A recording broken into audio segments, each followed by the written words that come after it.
Hello, welcome to AP Calculus. We're in the section 5.1 to 5.4 test review. I'm going to split this into two videos so the videos aren't too long. So we'll call this one part 1. We're going to go over these problems that I've listed out right here. So starting on page 319, number 44, we want to take the derivative of y is equal to x times the natural log of x. This is just the product rule. So the first times the derivative of the natural log of x, first times the derivative of the second, the derivative of the natural log of x is 1 over x, plus the second, the natural log of x, times the derivative of x, which is just 1. So the x's cancel here, and you just have 1 plus the natural log of x. All right, they don't cancel out. X times a, you still have a 1 left in that first term. All right, for number 46, I'm going to rewrite this as y is equal to the natural log of x squared minus 4 to the 1/2 power. All right, it's the radical in the book. So write it to the 1/2 power, and then it's much easier if you bring that 1/2, that exponent, as a coefficient out front. So rewrite the equation like that, and then it's pretty easy to take the derivative. Y prime would be 1/2 times 1 over the inner function, 1 over x squared minus 4 times the derivative of x squared minus 4, which is 2x. The 2 here and the 2 on bottom cancel, and you're just left with x over x squared minus 4. All right, number 50, we have h of t is equal to the natural log of t over t. This is a quotient rule. There's no easy way to rewrite this, so we're just going to have to go grin and bear it and use the quotient rule. So we have the bottom t times the derivative of the natural log of t, which is 1 over t, minus the top natural log of t times the derivative of the bottom, which is just 1, all over t squared. The t over t cancels out, and you're just left with 1 minus the natural log of t over t squared. All right, and number 65, we have sine 2x times the natural log of x squared. If you want, you could bring that 2 out front. I don't know that makes it just a ton easier, so I didn't on this one. But we've got a product rule. It's the first, sine 2x times the derivative of the natural log of x squared. That'd be 1 over x squared times the derivative of x squared, which is 2x. Plus the second, natural log of x squared times the derivative of the first. Well, the derivative of sine 2x is cosine 2x, and then don't forget times 2. So times the derivative of 2x. So that's a chain rule. So that'd be natural log of x squared times 2 cosine 2x. All right, I'm going to put this together. So I'd have 2x sine 2x over x squared. And then I like to bring that cosine 2x out front so that you don't think it's part of the natural log, because it's not.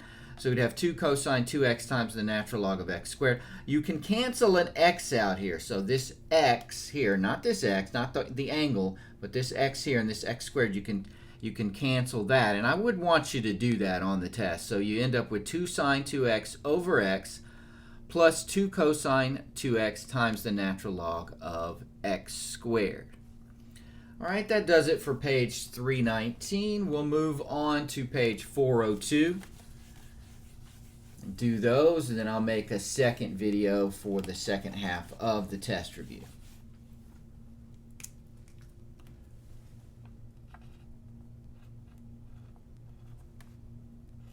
All right, number 11.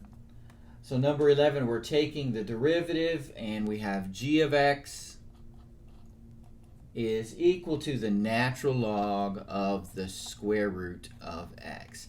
I'm going to rewrite that as the natural log of x to the 1/2, which is just 1/2 times the natural log of x. So that's very easy to take the derivative of when we rewrite it. That's going to be 1/2 times 1 over x, which would just be 1 over 2x. All right, super easy if you can remember to rewrite it. And that's something students forget to do on the test. Sometimes they forget to rewrite it, and they have a much more difficult problem to solve.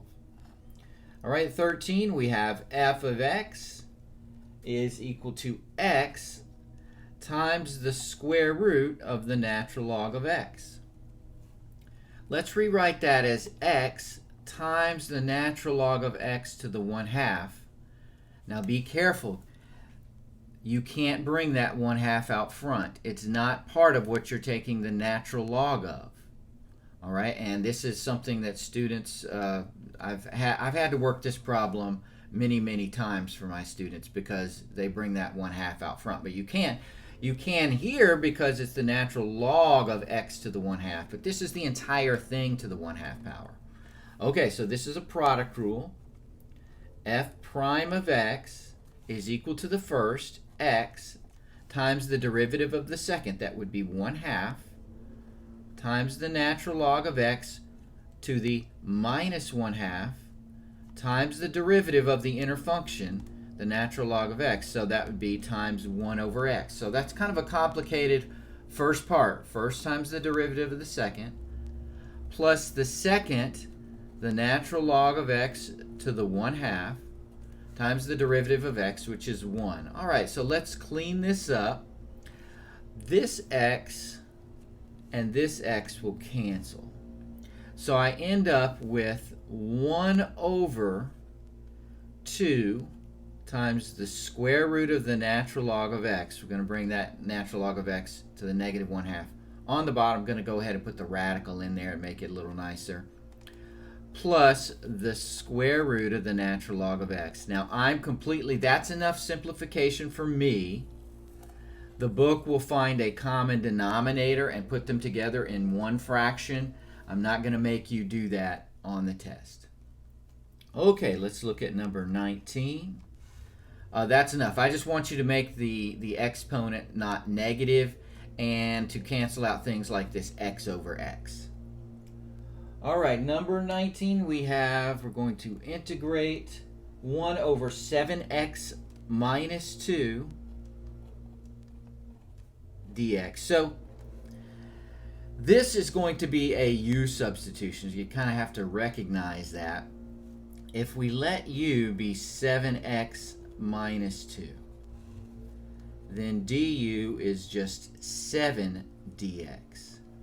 We need it to just be 1 dx, right? Or dx. 1/7 du is equal to dx. So we're going to rewrite this integral in terms of u. The 1/7 comes out front, and then dx is du. So I just have du over u, and we know that would be 1/7 times the natural log of the absolute value of u. Don't forget the plus c. And now we will substitute back in for u, and that's the absolute value of 7x minus 2 plus c. And then you could take the derivative of that. I can do that in my head real quick. It's 1 over that times that. The 1/7 will cancel. You take the derivative of that, and I think you should on a test to make sure you get back to here. All right, we're moving right along.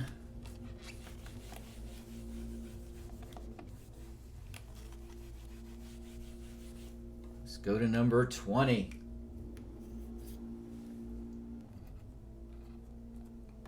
So number 20, we're going to integrate x over x squared minus 1.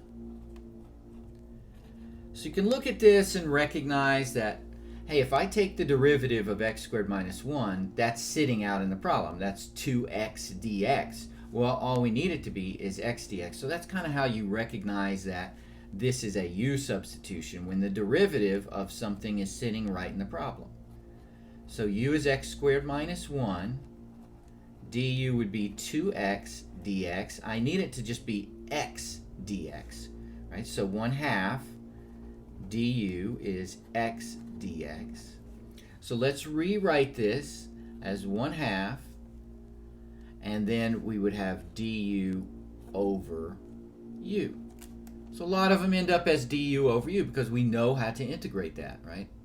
So this would be 1/2 times the natural log of the absolute value of u plus c. Don't circle that because you have to substitute back in for u. And that's going to be x squared minus 1 plus c. Okay, we can check that. I'm going to check it in my head, but checking it in my head looks good because it would be 1/2 times 1 over this times 2x, and the 2 and the 1/2 would cancel. So we would be back to the original. All right, just a couple more to go for this video. Number 21, we've got sine x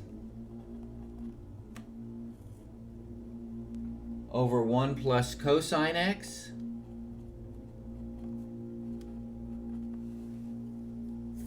So we let u be 1 plus cosine x. And du is just going to be minus sine x dx. That's almost what we want. We want it to be sine x dx. So I can just bring that negative over to this side. And we're going to end up with a du over u situation. We've got to bring that negative out front. So that's going to be minus the natural log of the absolute value of u. And that'd be minus the natural log of the absolute value of 1 plus cosine x plus c. And then a good idea would be to take the derivative of that. And when you do, the negatives would end up canceling, and you would end up right back here. All right, great.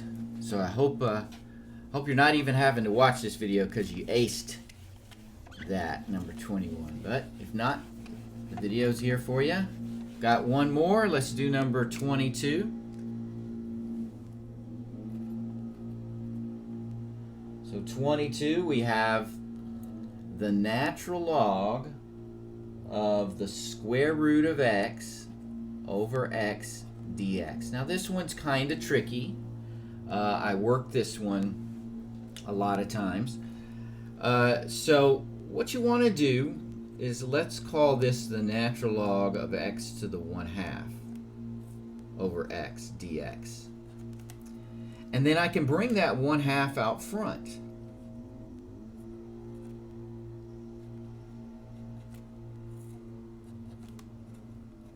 Now I've got that 1/2 there. It's just a constant. I can bring that out in front of the integral. And I have the natural log of x over x, which you have done before. So if we let u be the natural log of x, then du is 1 over x dx, or dx over x, and that's what you have. Dx over x is right there in the problem. So we can rewrite this as 1/2 u du. That's all it is, because natural log of x is u, dx over x is du, and we're good. So that's going to be 1/2 times 1/2 u squared plus c. So that's 1/4 u squared. Let's plug back in for u. U is the natural log of x, so that's going to be 1/4 times the natural log of x, all squared, plus c. Let's go ahead and check that. So I haven't checked any of the others yet, so we'll check this one. The derivative of that would be 2 times 1/4, so that would be 1/2 times the natural log of x to the first power times the derivative of the natural log of x, so times 1 over x.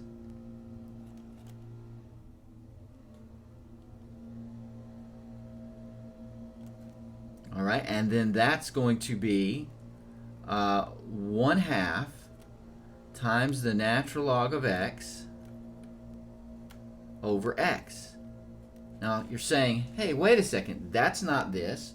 Well, what can you do with that 1/2? And it'd really be like this, so I don't need the parentheses. What can I do with that 1/2 there? Well, I can rewrite that as natural log of x to the 1/2, right? And I hope you recognize that that and that are the same thing. Remember the coefficient? We can bring it here. So they are indeed the same thing, and that does check. So there you go. There you go. There you go. That's it for part 1, and I will talk to you in part 2 of this test review video.